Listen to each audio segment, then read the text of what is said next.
In this lesson, we will learn how to make certain text appear important or emphasized. Or to phrase things in a less academic way, we'll learn how to make text appear bold or italic. This is a quick disclaimer that this lesson is perhaps a bit pedantic for a topic as simple as bold and italics. So if you want the quick answer, you can simply wrap a strong element around text to make it bold, and you can wrap an EM element around text to make it italic. However, if you'd like to learn more about the semantic reason behind why we do these things, then by all means, go ahead and view the entire lesson. Otherwise, you are free to skip to the next lesson. We will begin with an element named strong. In front of you is a text editor, and here is a sentence. When eating, it is imperative that you chew. So we've wrapped the word imperative in the HTML element named strong. The strong element is a tool that we can use to give strong importance to a certain bit of text. Typically, web browsers will render content inside the strong element in a bold typeface. And indeed, here we are in a web browser, and we can see that the word imperative is bold. Now, to throw a quick wrench in the lesson, what if I let you know that there was an additional element in HTML named simply B? So if I save and refresh, we can see literally no change in the web browser, which means the B tag, which stands for bold, will also make text bold. However, even though I want you to be aware of the B element, I don't want you to ever use it. So let's change this back to strong. And let's briefly discuss why most web developers will encourage you to use the strong tag instead of the B tag. The strong tag simply implies that its contents have strong importance. Now, while it's true that most web browsers by default will render strong in bold typeface, the element itself does not have an intrinsic relation to being bold. So let's say, for example, a year from now, we revisit this page and we decide that important words should be normal font weight, so not bold, but instead should be red. If we use the strong element, it is very simple to use CSS to target all strong elements and tell them to be a certain color. But if we used the B tag, that intrinsically implies that this context should be bold. It's not implying importance, it's simply implying a presentational preference, boldness. So it would be a bit awkward to use CSS to target the bold tag and tell it to not be bold.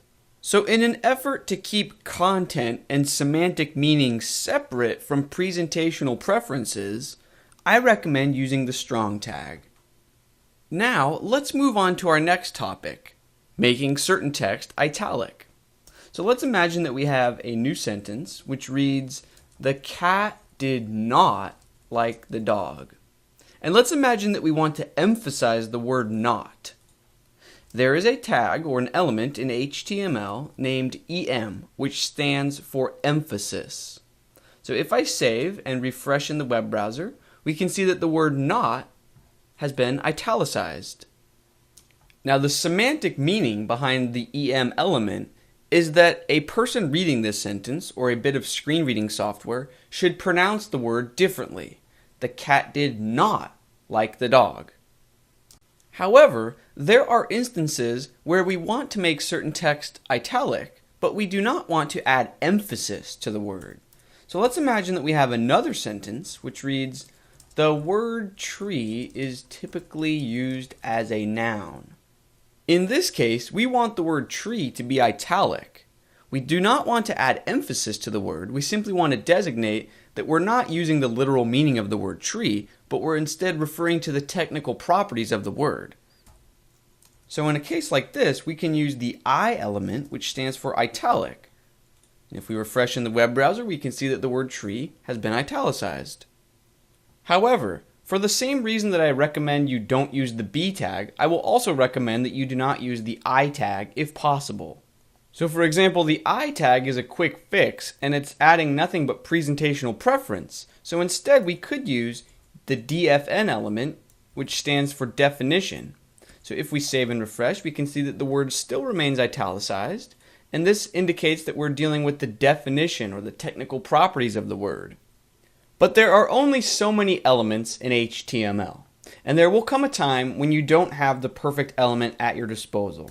In a case like that, it's okay to use the I element. But ideally, in a situation like that, you should add an attribute named class, and then give the attribute a value for this particular use of the I element. So we're using this I element to refer to a term, but you could come up with any name that you would like for this unique use case. That way, in the future, we can use a language like CSS to target all I elements with a class of term and style them a certain way. Also, this is very helpful when translating a website from one language to another, because certain languages don't treat italics the same way that English does. So to review, we've learned how to mark text as important, which will also consequently make the text bold by default, and we've learned how to make text appear emphasized or italic. Now there's one final point that I want to include before we close out this video, and that is if you have a web page with a significant amount of text, let's say 2 large paragraphs, and you decide that you want all of this text to appear bold. Not for any semantic reason, but simply from a design perspective, you like the way that bold appears. Please do not do something like this. Do not use the strong tag to make entire sections of your page bold, unless you actually want to designate that all of this text is important. Also, do not use the EM tag to make all of your body text italic simply because you like the way that it looks. Please, please do not do this. You will learn that there is another language named CSS, and that's where you can make design decisions. But HTML is where we make content description decisions. So HTML is not the place to be defining how entire sections of text should appear for design reasons. I will see you in the next lesson.